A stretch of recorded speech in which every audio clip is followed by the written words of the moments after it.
Enseignement primaire et secondaire, le CEB, le CE1D et le CES officiellement annulés. L'enseignement n'a pas été évoqué ouvertement lors de la conférence de presse de Sophie Wilmès, la Première ministre, ce mercredi 15 avril. Ce silence peut donc se traduire en ces termes. Les cours ne reprendront pas le lundi 20 avril, à l'issue des vacances de Pâques. L'autre conséquence, déjà annoncée le 7 avril dernier, c'est l'annulation de toutes les épreuves certificatives externes en 6e primaire, 2e secondaire et 6e secondaire. Degré à lire aussi, le confinement prolongé en Belgique, jusqu'au 3 mai. Voici les nouvelles mesures. Le CEB, le CE1D et le CES sont supprimés. Ces épreuves ne sont plus adaptées à la situation de connaissance des élèves, déclare Caroline Désir, PS, la ministre de l'Éducation en Fédération Wallonie-Bruxelles. Elle ajoute « Nous demanderons à l'ensemble des écoles de ne pas organiser de session d'examen au mois de juin. Degré à lire aussi, rouvrir les écoles et transformer les enfants en vecteurs de transmission du coronavirus. Alors, quelle sera la date de la rentrée scolaire?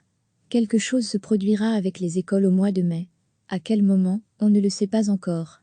Mais cela ne se fera pas n'importe comment, a répondu Elio Di Rupo, PS, le ministre-président wallon, plus tôt dans la journée.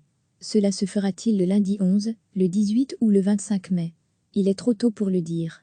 Une hypothèse en tout cas se profile, si l'école reprend avant les grandes vacances, ce sera jusqu'au 26 juin, pour rattraper le temps perdu.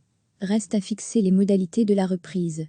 Car la distanciation sociale n'est pas facile à mettre en place au sein d'une classe, reconnaît Caroline Désir. La ministre évoque une piste, semblable à celle mise en place en France, où les cours reprendront le 11 mai, diviser les classes en plus petits groupes, pour éviter que tous les enfants ne viennent en même temps à l'école. Dans ce contexte, c'est le conseil de classe qui sera souverain pour décider le passage à l'année supérieure. On est dans un cursus. Donc l'année suivante, le professeur qui reprendra l'élève doit être conscient qu'il y a eu une année vraiment particulière en 2019 à 2020 et ne doit pas reprendre l'année là où il est habitué à la reprendre. Il doit faire en sorte que le rattrapage soit possible, observe Roland Lahaye, secrétaire général de la CSC Enseignement. Recevez chaque matin l'essentiel de l'actualité. L'enseignement n'a pas été évoqué ouvertement lors de la conférence de presse de Sophie Wilmès, la Première ministre, ce mercredi 15 avril. Ce silence peut donc se traduire en ces termes. Les cours ne reprendront pas le lundi 20 avril, à l'issue des vacances de Pâques. L'autre conséquence, déjà annoncée le 7 avril dernier, c'est l'annulation de toutes les épreuves certificatives externes en 6e primaire, 2e secondaire et 6e secondaire. Degré à lire aussi, le confinement prolongé en Belgique, jusqu'au 3 mai. Voici les nouvelles mesures. Le CEB, le CE1D et le CES sont supprimés.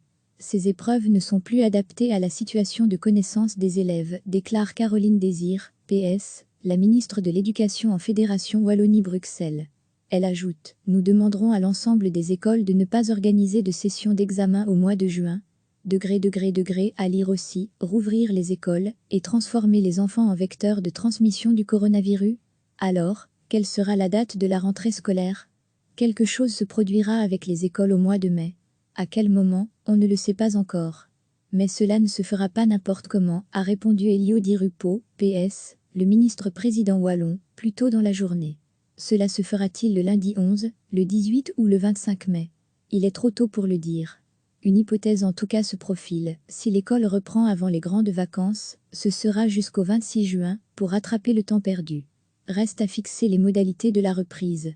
Car la distanciation sociale n'est pas facile à mettre en place au sein d'une classe, reconnaît Caroline Désir. La ministre évoque une piste, semblable à celle mise en place en France, où les cours reprendront le 11 mai, diviser les classes en plus petits groupes, pour éviter que tous les enfants ne viennent en même temps à l'école. Dans ce contexte, c'est le conseil de classe qui sera souverain pour décider le passage à l'année supérieure. On est dans un cursus. Donc l'année suivante, le professeur qui reprendra l'élève doit être conscient qu'il y a eu une année vraiment particulière en 2019 à 2020 et ne doit pas reprendre l'année là où il est habitué à la reprendre. Il doit faire en sorte que le rattrapage soit possible, observe Roland Lahaye, secrétaire général de la CSC Enseignement. Cliquez sur s'abonner pour recevoir les dernières nouvelles.